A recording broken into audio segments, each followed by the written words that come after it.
ये कहानी है दो मेंढकों की, जिसमें एक पतला था और दूसरा मोटा। दोनों जंगल के एक छोटे से तालाब में साथ रहा करते थे। दोनों बचपन के दोस्त थे। दोनों साथ में ही खेलते घूमते। जब वे बड़े हुए तो वे दोनों दिन भर तालाब के आसपास के इलाकों की नई नई जगहों में जाकर घूमते थे। उन्हें वहाँ घूमना बहुत अच्छा लगता था। एक दिन ऐसे ही साथ घूमते हुए वे दोनों जंगल के बाहर एक खेत में पहुंच गए। वहां उन्होंने देखा कि एक ग्वाला अपने गाय से दूध निकाल रहा था। उन्होंने कभी किसी को इस तरह दूध निकालते हुए नहीं देखा था। ग्वाले ने दूध निकालकर एक बाल्टी भरकर रख दी। दोनों मेंढक बाल्टी को देखकर बड़े आश्चर्य में थे, क्योंकि उन्होंने पहले कभी ऐसा कुछ नहीं देखा था। जंगल में उन्होंने हमेशा गंदा पानी ही देखा था। कुछ देर सोचने के बाद उन्होंने यह फैसला किया कि इस सफेद पानी में तैरने का मजा ही कुछ और होगा। यह सोचकर उन्होंने एक साथ बाल्टी में छलांग लगा दी। बाल्टी में जाकर वे दोनों तैरने लगे और मस्ती करने लगे। वे तैर रहे थे, गोता मार रहे थे और उछल कूद कर रहे थे।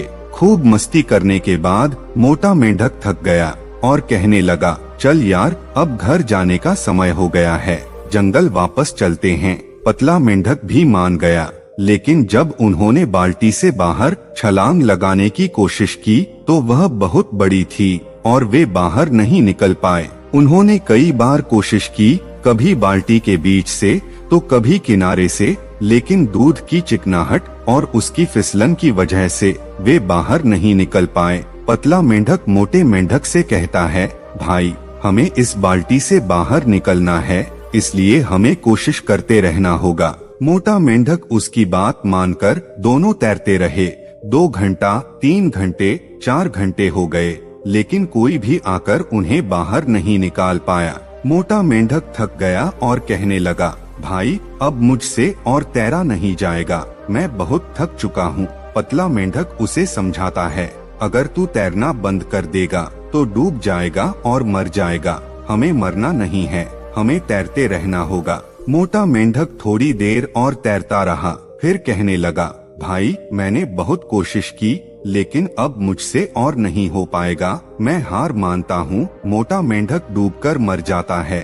ये सब देखकर पतला मेंढक और जोर से तैरने लगता है। वह सोचता है, मुझे हार नहीं माननी है, अगर मैंने भी हार मान ली तो मैं भी मर जाऊंगा। उसकी आंखों से आंसू निकल रहे थे, लेकिन वह और जोर से तैरता जा रहा था। जैसा कि हम सब जानते हैं, अगर थोड़ी देर तक दूध को मथा जाए तो उसमें से मक्खन बाहर आने लग जाता है। बिल्कुल ऐसा ही हुआ। कई घंटों से तैरते रहने के कारण दूध से मक्खन बाहर आने लग गया और दूध थोड़ा गाढ़ा हो गया। अब वह मक्खन के ऊपर बैठकर जोर से एक छलांग मारता है और बाल्टी से बाहर आ जाता है। बाल्टी से बाहर आने के बाद कुछ देर तक उसे समझ नहीं आता कि उसके साथ क्या हुआ। उसका सबसे करीबी दोस्त, जो बचपन का यार था, उसकी आंखों के सामने डूबकर मर गया था, क्योंकि उसने हार मान ली थी। अगर वह भी थोड़ी देर और तैरता रहता तो वह भी जिंदा होता और बाहर आ जाता।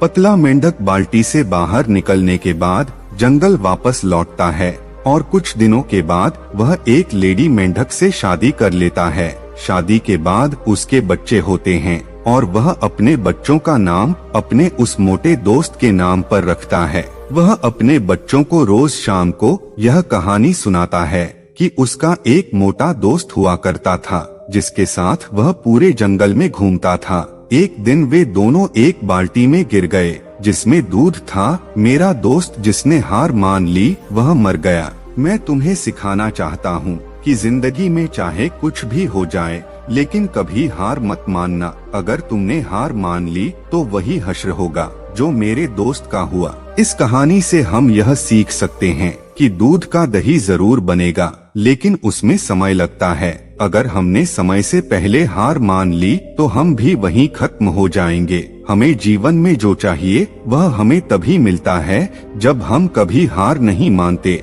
यह भी हो सकता है कि हमें वह सब ना मिले जो हम हासिल करना चाहते हैं, लेकिन हमें यह सुकून मिलेगा कि हमने आखिरी दम तक प्रयास किया। हम हार तब नहीं मानते जब लोग हमसे कहते हैं कि तुम हार गए, बल्कि हम हार तब मानते हैं जब हम खुद हार मान लेते हैं। दोस्तों, हमें यकीन है कि इस कहानी से आप लोगों को बहुत कुछ सीखने को मिले होंगे। दोस्तों, आगे भी गौतम बुद्ध की ऐसी प्रेरणादायक कहानी सुनना चाहते हैं तो हमारे चैनल को सब्सक्राइब करके बेल नोटिफिकेशन को ऑल पे सेट करें, ताकि आने वाली वीडियो सबसे पहले आपके पास पहुंचे। धन्यवाद दोस्तों। बुद्धाय नमो नमो।